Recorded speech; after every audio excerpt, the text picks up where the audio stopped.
দ্বিতীয় বিশ্বযুদ্ধে ভয়াবহ পারমাণবিক হামলার শিকার একমাত্র দেশ জাপান। ১৯৪৫ সালের এই দিনেই জাপানের তৎকালীন সম্রাট হিরোহিতো আত্মসমর্পণের ঘোষণা দিয়েছিলেন।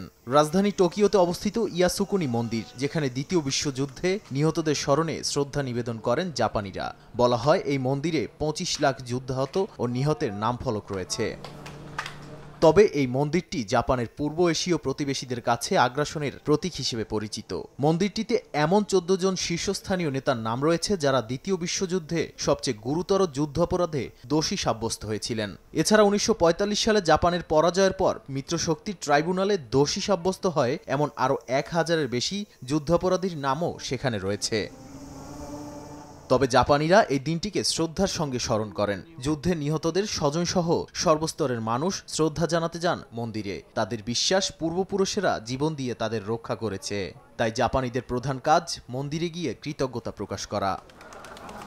এদিন মন্দিরের প্রতিনিধিরা দর্শনার্থীদের কয়েক ডজন ঘুঘু দেন, যেগুলোকে উন্মুক্ত করা হয় খোলা আকাশে। এরপর জাপানের আত্মসমর্পণের সময়কে স্মরণ রেখে দুপুর ঠিক ১২টায় ১ মিনিট নীরবতা পালন করে মন্দিরে আগত দর্শনার্থীরা। তবে বিতর্কিত এই মন্দিরে জাপান সরকারের কোনো প্রতিনিধি প্রবেশ করেন না। সবশেষ ২০১৩ সালের ডিসেম্বরে দেশটির তৎকালীন প্রধানমন্ত্রী শিনজো আবে মন্দিরটি পরিদর্শন করেন।